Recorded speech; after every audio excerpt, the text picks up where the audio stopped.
আলহামদুলিল্লাহ, আল্লাহর মেহেরবানি, আমার মাহফিলগুলোতে ইয়াংরা খুব বেশি আসে। আমি খেয়াল করে দেখলাম যে 15 থেকে 25 বেশিরভাগ। গলার জোর দেখছেন? জোর।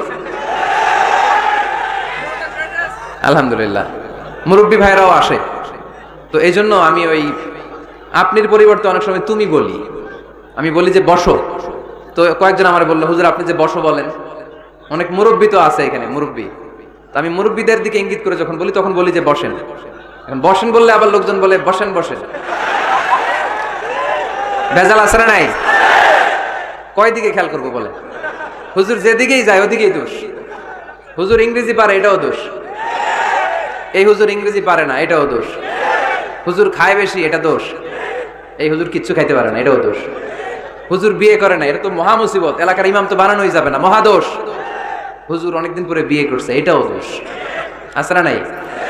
তো অন্যের দোষ যেন আমরা না খুঁজি।